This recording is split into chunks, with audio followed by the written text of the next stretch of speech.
Sudah ini sudah rekam. Udah, gambarnya ada? Gambar Cacan. Yes. Cacan set screen-nya Cacan digit.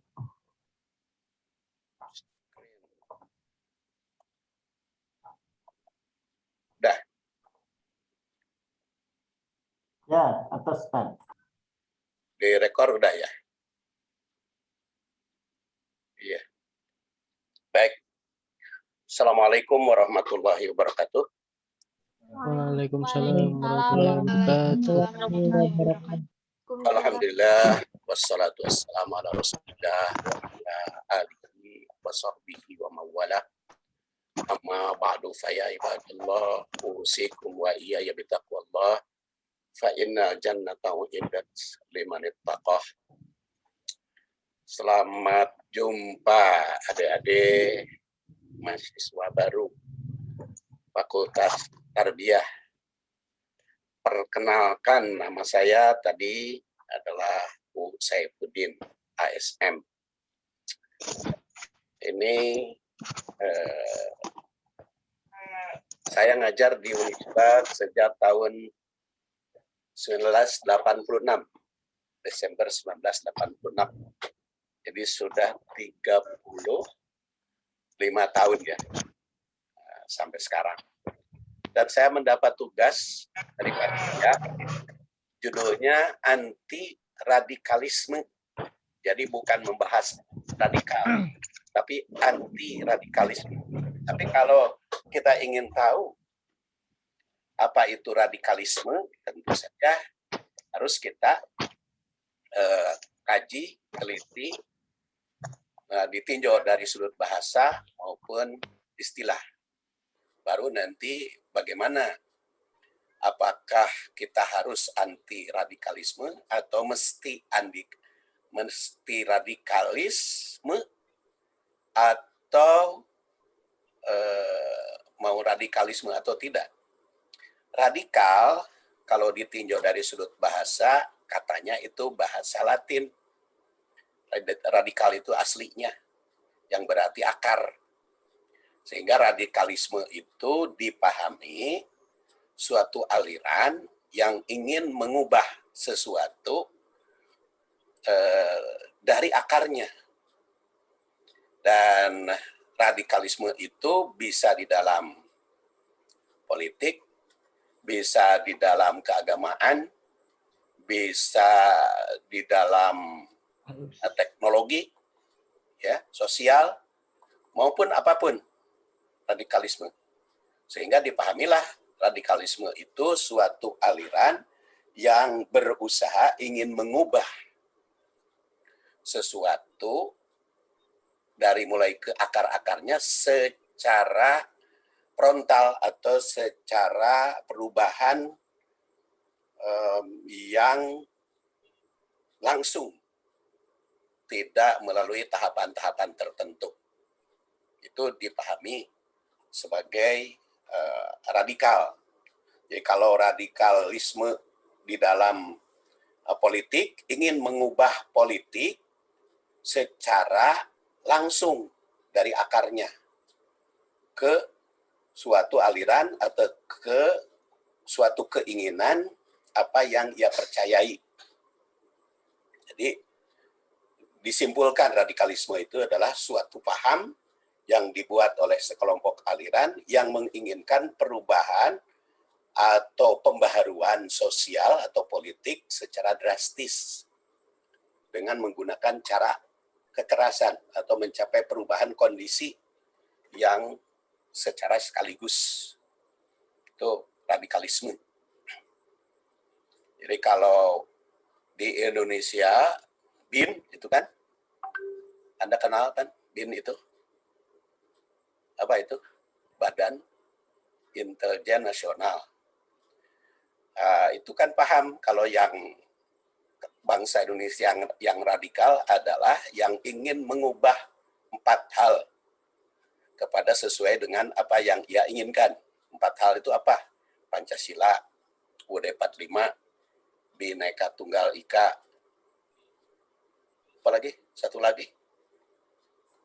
Pancasila, UUD 45, NKRI. Jadi kalau ingin mengubah 4 hal kepada sesuatu yang dia inginkan secara perubahan secara ke akar-akarnya, maka itu disebut radikalisme.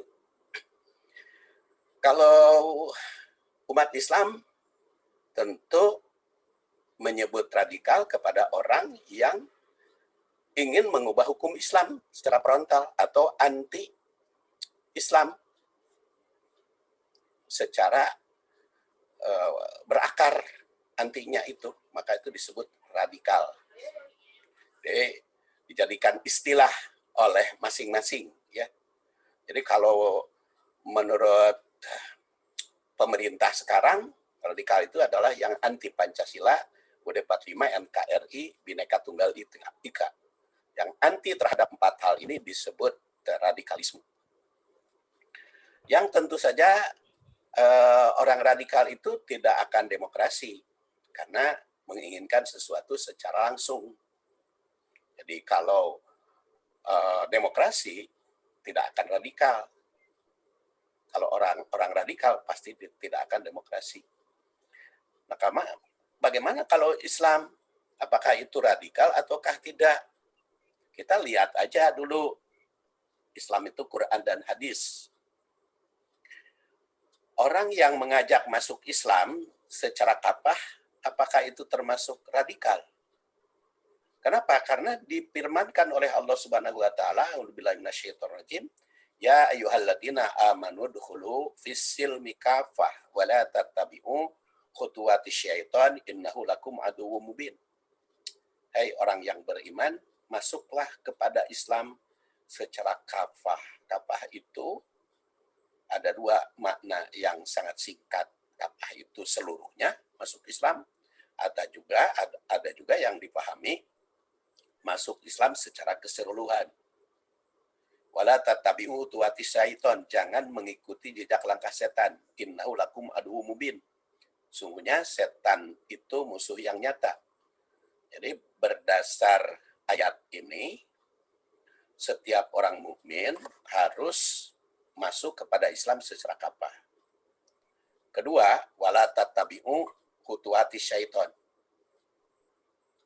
Tidak boleh mengikuti apa yang diinginkan atau apa yang diusahakan setan. Innahu lakum aduwwum mubin. Sungguhnya setan itu musuh. Jadi, orang yang beriman masuk Islam secara kapah, dia tidak mau mengikuti jejak setan dan memusuhi setan. Nah, apakah ini termasuk radikal? Tentu saja kita pertimbangkan, kita lihat. Belum lagi surat Ali Imran 102, ya ayyuhalladzina amanu taqullaha haqqa tuqatih wa la tamutunna illa wa antum muslimun. Hai orang yang beriman, bertakwalah kalian dengan sebenar-benarnya takwa. Janganlah kalian mati kecuali dalam keadaan muslim. Ini ayat ini jelas mengajak orang masuk Islam secara total. Kemudian Islam itu tidak boleh mengikuti setan kalau dikaitkan dengan ayat yang tadi. Kemudian harus menyeru bertakwa dan tidak boleh mati kecuali dalam keadaan muslim. Nah, pelaksanaan agama itu harus secara keseluruhan. Tapi kalau kita kaitkan dengan ayat yang lain, la ikraha fid din, qad tabayyana ar-rusydu minal ghayy, surat Al-Baqarah 256. Tidak ada paksaan di dalam agama. Karena sudah jelas petunjuk itu di antara kesesatan. Barang siapa yang kufur kepada taghut wa yu'min billah faqad istamsaka bil urwatil wuthqa. Dan siapa yang kufur kepada taghut dan iman kepada Allah, maka itu termasuk berpegang teguh kepada al-urwatil wuthqa la tisalaha. Di sini jelas tidak ada paksaan di dalam agama. Antara petunjuk dengan kesesatan sudah nampak perbedaannya, dan kita harus kufur kepada taghut. Siapa menolak. Jadi tadi udhulu fisilmi kafah, ittaqullaha haqqa tuqatih wa la tamutunna illa wa antum muslimun. Berdasar ayat ini tidak ada paksaan untuk memasuki agama.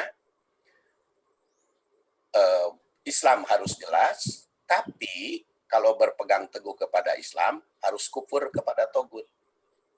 Karena fama yakfur bit togut wa yu'min billah.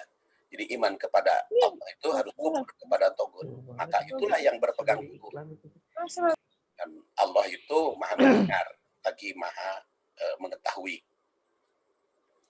Oleh karena itu, kalau tidak kufur kepada togut, artinya kalau dia masih mempercayai togut, masih mengikuti setan, masih mencampur adukan antara ajaran Islam dengan ajaran yang lain, maka itu masuk kepada kemungkaran, bukan iman. Karena iman itu tadi syaratnya pertama takwa kepada Allah, kedua tidak mati kecuali dalam keadaan Islam, ketiga harus kufur pada togut. Kalau menyimpang dari itu namanya mungkar. Dan kita sebagai muslim harus mengubah kemungkaran itu supaya semuanya kembali kepada al-Islam, jangan sampai munkar. Man ra'a minkum munkaron, ini hadis riwayat Muslim. Muslim itu nama aslinya Muslim bin Hajjaj ya. Wafat tahun 256 Hijriah. Lahirnya ada yang mengatakan 204, ada yang mengatakan 206 Muslim. Wafatnya 261 Hijriah, ulangi. Juz 1 halaman 167. Man ra'a minkum munkaran falyughayyir biyadihi. Fa illam yastati fa bilisani. Fa illam yastati fa biqalbi. Wa dzalika ad'aful iman. Barang siapa yang melihat kemungkaran di antaramu, maka hendaklah mengubah dengan tangannya. Kalau tidak mampu dengan tangan, fabilisani, maka dengan lisan. Fa illam yastati, kalau tidak mampu dengan lisan, fabiqalbi, maka dengan hati.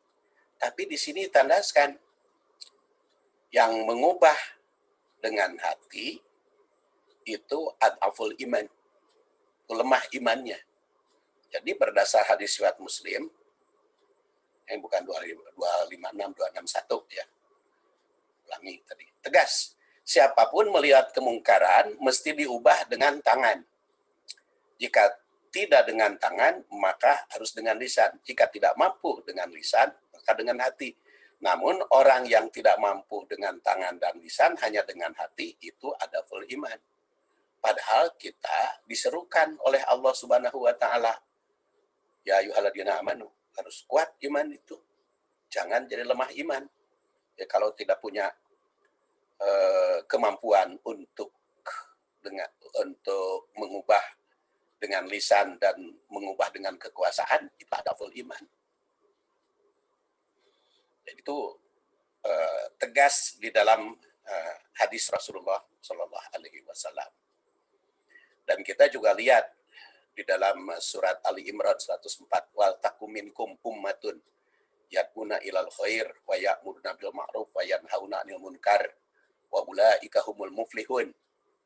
Hendaklah kalian menjadi umat yang yad'una ilal khair, yang dakwah kepada al khair, ya'muruna bil ma'ruf, amar ma'ruf, wa yanhauna 'anil munkar, dan memberantas kemungkaran, melarang kemungkaran. Ulaika humul muflihun. Mereka itulah orang yang meraih kebahagiaan. Nah, di sini tegas yang perlu dilaksanakan. Umat Islam itu harus menjadi umat. Umat itu terdiri dari 3 komponen. Ada yang ya'muruna ilal khair, ada yang ya'muruna bil ma'ruf, ada yang yanhauna 'anil munkar, memberantas kemungkaran. Jadi berdasar ayat ini, al khair yad'un, dakwah. Dakwah itu apa? Mengajak. Tetapi kalau kepada yang ma'ruf, harus amar, perintah. Kalau kepada yang munkar, harus yanhaun, harus memberantas. Jadi tidak bisa tidak, baru kita akan meraih al-muflihun, yaitu meraih keberuntungan. Jadi umat itu ada yang yadmun, dakwah kepada al-khair.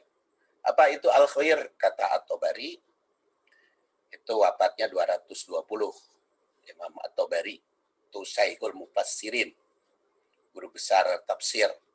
Dia mengatakan al-khair itu ma fihi sholahun nas fid din wa dunya, yang menyelamatkan dunia dan akhirat. Nah, kalau kepada al-khair maka harus dakwah. Tapi ma'ruf bisa dijalankan apabila amar.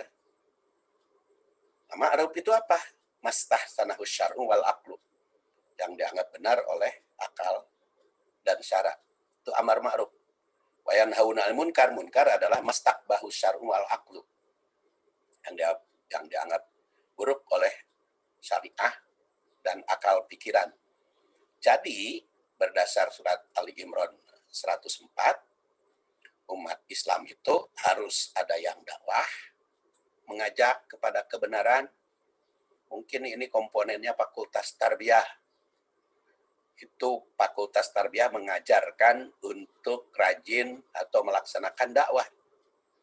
Tetapi kalau yang amar ma'ruf, nggak mungkin kita memerintah kalau tidak punya kekuatan, tidak punya kekuasaan. Makanya harus amar ma'ruf itu amir, harus memiliki kekuasaan. Karena orang tidak akan bisa memerintah tanpa kekuasaan. Demikian pula munkar. Jelas. Metode pada khair, pada ma'ruf, pada munkar itu berbeda. Jadi tidak ada yad'un ilal ma'ruf. Yang yad'un itu apa? Yad'un itu ilal khair. Makanya almarhum Dr. Ejat Mutakin, Anda kenal dengan Ejat Mutakin? Itu rektor Universitas Islam Bandung dulu, tahun 80-an. Masyarakat itu ada 3 macam, berdasar ayat ini. Itu dalam promosi doktor, hadiah doktornya. Ya, ada masyarakat khair, ya dengan didakwahi, masyarakat ma'ruf, yaitu dengan diperintah, dan masyarakat munkar, yaitu diberantas kemungkarannya. Jadi jelas metodenya beda-beda. Ada yang dakwah, ada yang amar, ada yang nahi munkar. Nah, maka kewajiban kita tidak hanya iman kalau dikaitkan dengan surat Ali Imran ayat 104. Innaladina amanu waladina hajaru wajahadu fisabilillah ulaika yarjuna rahmatallah wallahu ghafurur rahim. Sini ada 3. Ada iman, ada hijrah, ada jihad. Iman itu lebih kepada keyakinan yang dipraktekkan dalam lisan, perbuatan, diyakini dalam hati. Yakin dalam hati, diucapkan secara lisan, dipraktekkan dalam perbuatan. Itu iman. Kalau hijrah, berkaitan dengan perbaikan. Perbaikan manahallahu anhu, mencegah kemungkaran, dan selalu meningkatkan apa yang diamalkan. Kalau jihad, memperbaiki orang. Jadi di situ nampak perbedaannya antara iman, hijrah, dan jihad. Kalau kita sholat, zakat, saum, haji, itu karena iman dalam praktek. Jadi kalau kita syahadat, sholat, zakat, saum, haji, itu baru iman. Baru kalau kita bisa masuk kepada hijrah, kalau pertama berusaha memperbaiki sholat, zakat, saum, hajinya. Hijrah. Dan meninggalkan apa yang bertentangan dengan sholat, zakat, saum, dan haji itu. Jadi menjauhi ucap sikap yang bertentangan dengan apa yang diamalkan. Itu hijrah namanya. Al-muhajiru, dan meninggalkan yang dilarang. Sedangkan jihad memperbaiki orang, mengajak orang. Jadi kalau kita tolak ilmu, studi di Unisba, apakah itu termasuk jihad, apakah termasuk iman, apa termasuk hijrah. Kalau kita studinya di dalam rangka mengamalkan, mengucapkan, dan meyakini apa yang diyakini oleh kita, diikrarkan di dalam hati, diyakini dalam hati, diucapkan secara lisan, dan dipraktekkan dalam perbuatan, maka itu iman. Tapi kalau selalu ada perbaikan, tambahan, ilmu yang asalnya bodoh jadi cerdas, yang asalnya kurang bagus menjadi bagus, itu hijrah. Apakah bisa termasuk jihad? Jihad kalau bisa mengajak orang, memperbaiki orang lain, sehingga orang lain itu menjadi baik. Nah ini di Indonesia, di Unisba ada mujahid, ada mujtahid, ada mujadid. Mujahid itu tadi iman, jihad. Nah, mujadid itu memperbaharui, itu diperbaharui, diperbaiki, itu hijrah. Jadi jelas, dan kalau tidak bisa mengamalkan perbaikan, tidak bisa mengamalkan amar ma'ruf, kan diancam oleh Rasulullah, diriwayatkan oleh Imam At-Tirmidzi 4275 itu. Namanya At-Tirmidzi itu Abu Isa, karena dia punya anak Isa, jadi Abu Isa. Tapi nama aslinya Muhammad. Rasul bersabda, "Walladzi nafsi biyadihi la ta'murunna bil ma'ruf wa la tanhauna 'anil munkar au la yusikanallahu ayyab'asa 'alaikum iqaban minhu summa tad'unahu fala yustajabu lakum." Demi diriku di tangannya, demi Allah yang diriku di tangannya, hendaklah kalian amar ma'ruf nahi munkar, atau Allah akan mengutuskan iqab, siksaan. Kemudian kalian berdoa dan tidak dikabul. Ini perintah amar ma'ruf nahi munkar. Dan dalam hadis ini disertai dengan ancaman. Kalau tidak, akan tiba adab. Dan tidak cukup doa. Jadi kaitan dengan amar ma'ruf nahi munkar tidak cukup doa. Karena apa? Doa bisa ditolak karena tidak amar ma'ruf nahi munkar. Dan bagaimana mungkin seperti tadi saya katakan bisa amar ma'ruf nahi munkar jika tidak punya kekuasaan.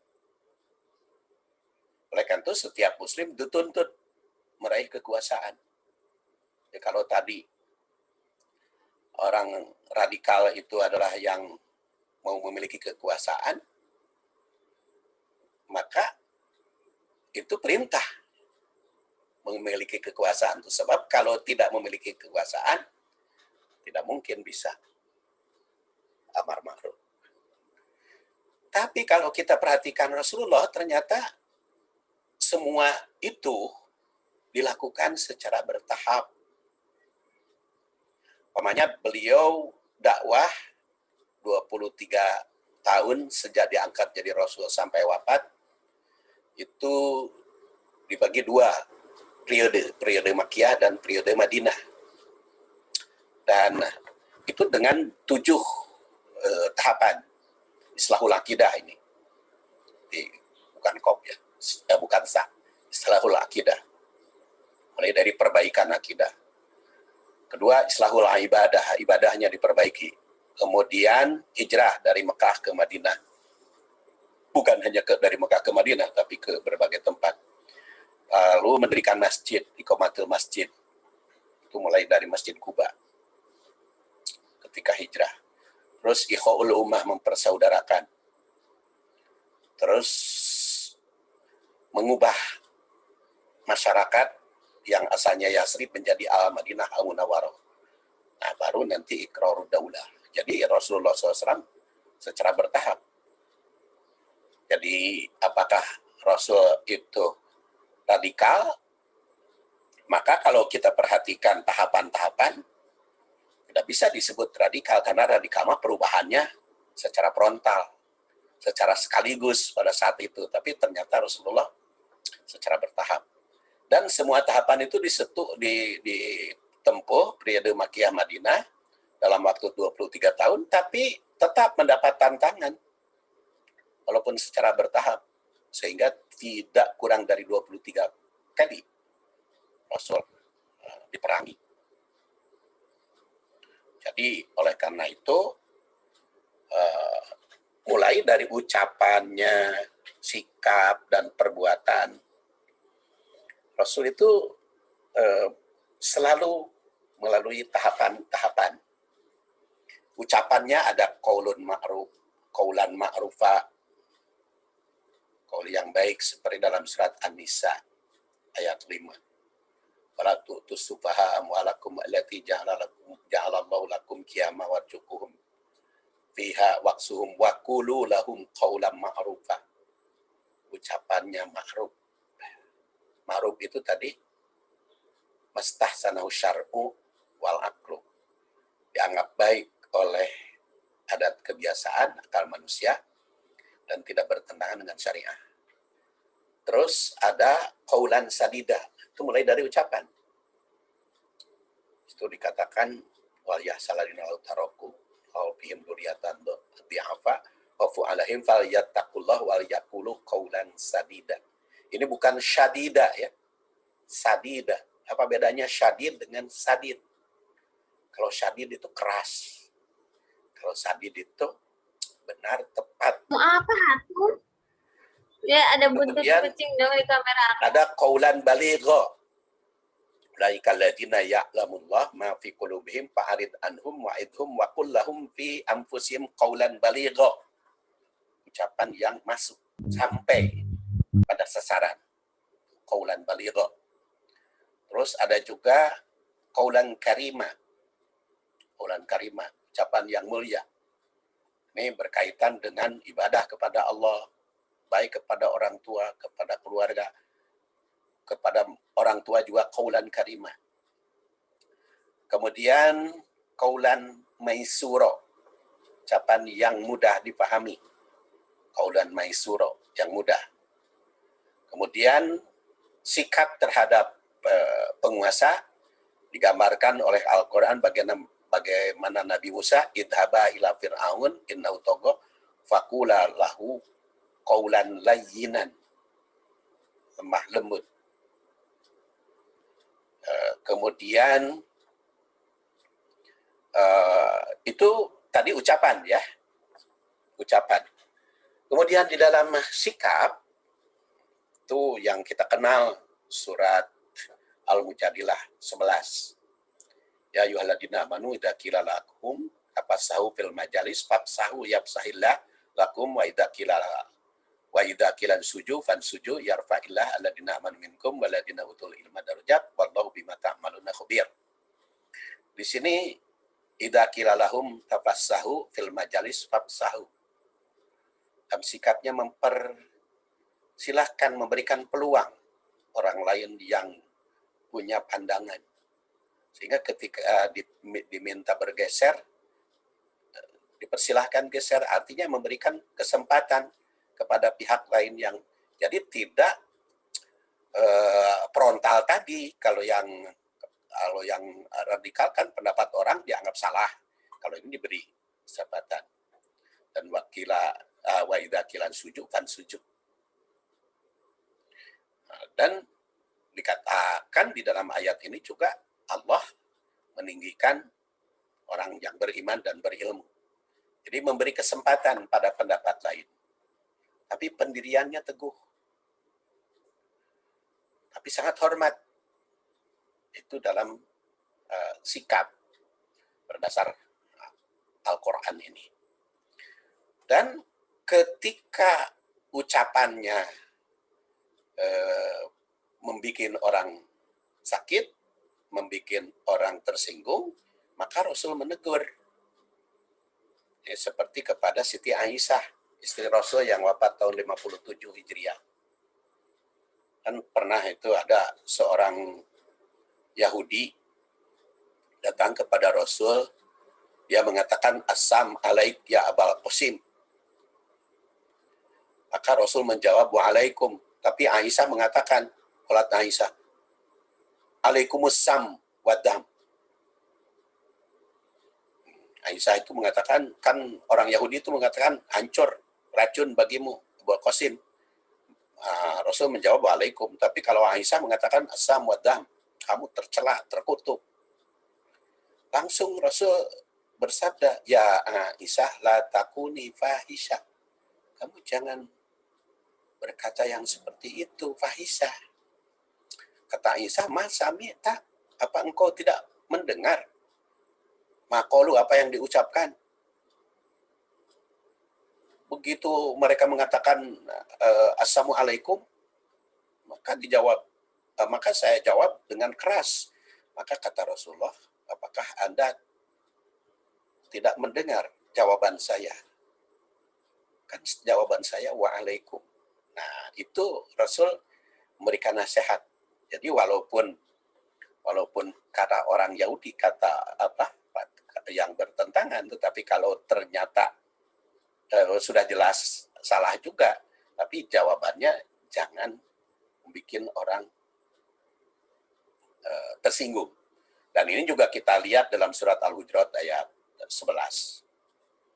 Jangan mencela, jangan mengejek, jangan memberikan julukan yang tidak enak, menyebut fasik setelah iman. Itu dilarang oleh Al-Quran. Dan apabila ada orang yang mengatakan salam, tidak boleh mengatakan lasta mu'minen. Di sini dikatakan orang yang mengatakan salam, tidak boleh kita mengucapkan kamu bukan beriman. Nah, jadi itulah kalau kita perhatikan judulnya anti radikalisme, ternyata kalau kita telaah ayat dan hadis, memang kita diperintah keras untuk masuk Islam secara kafah, tidak boleh mengikuti keinginan setan, wala tattabi'u khutuwatish syaiton.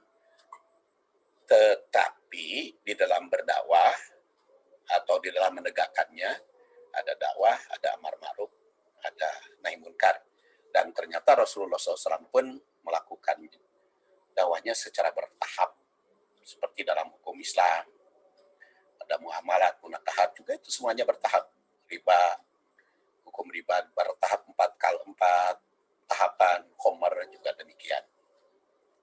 Sekira itu yang sempat saya sampaikan hari ini, mudah-mudahan ada guna dan manfaatnya. Terima kasih. Assalamualaikum warahmatullahi wabarakatuh. Waalaikumsalam. Terima Pak. Waalaikumsalam warahmatullahi wabarakatuh. Makasih Pak. Terima kasih. Waalaikumsalam warahmatullahi wabarakatuh. Ada pertanyaan? Boleh mungkin satu pertanyaan saja ya, karena akan dilanjut dengan pengisian asesmen. Apakah ada pertanyaan teman-teman? Boleh raise hand.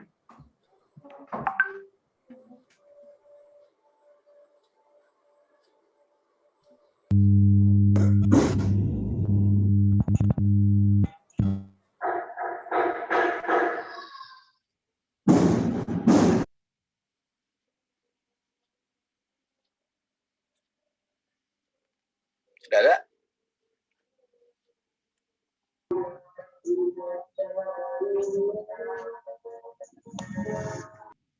Ada nih Pak dari kelompok Ar-Rahman atas nama Garnita.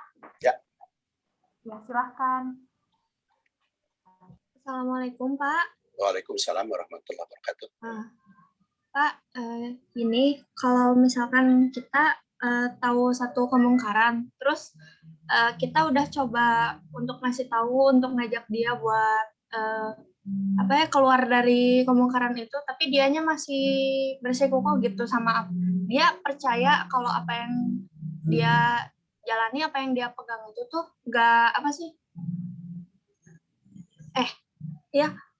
yang dia pegang itu dia percaya kalau apa yang dia pegang itu benar, padahal sebenarnya dia melenceng gitu. Menurut kita mungkar gitu. Iya. Gimana ya Pak? Pertama, Nahi munkar itu mesti, yaitu dengan tangan, dengan lisan, atau dengan hati. Jadi selama dia tidak berhenti dari kemungkaran, selama itu pula perjuangan kita berlanjut. Jadi kalau kita menegur orang yang dianggap mungkar oleh kita, tapi tetap dilaksanakan kemungkaran itu, berarti dakwah kita, ajakan kita masih berjalan. Jadi memberantas kemungkaran itu batasnya sampai ada perubahan. Tapi metodenya tetap tidak boleh radikal, karena Rasulullah SAW juga bertahap. Cuman yang kedua, tadi dianggapnya tidak mungkar. Jadi artinya harus yad'una ilal khair, harus menunjukkan kemungkaran. Artinya penjelasan itu harus ada penjelasan, harus diberikan penjelasan, dan memberikan penjelasan itu jangan punya target harus langsung dia berubah sikap, ya. Tidak bisa itu langsung berubah sikap. Kan biasanya kita itu kalau kita melarang harus sampai berhenti, kalau tidak berhenti kecewa. Itu harus terus menerus berubah sikap, sehingga berubah sikap. Kalau selama belum ada perubahan, berarti dakwah kita mesti berjalan. Jadi itu kelanjutan, ya, berkelanjutan dakwahnya. Baik. Terima kasih Bapak. Terima kasih. Udah? Udah Pak. Satu saja. Baik. Iya, kalau begitu saya akhiri dengan doa subhanakallahumma wa bihamdik asyhadu an la ilaha illa anta astaghfiruka wa atubu ilaik. Assalamualaikum warahmatullahi wabarakatuh. Waalaikumsalam warahmatullahi wabarakatuh. Waalaikumsalam warahmatullahi wabarakatuh. Terima kasih. Lanjut ya teman-teman dengan pengisian asesmen 5 menit. Apakah sudah mendapatkan linknya? Belum teh. Belum. Oke.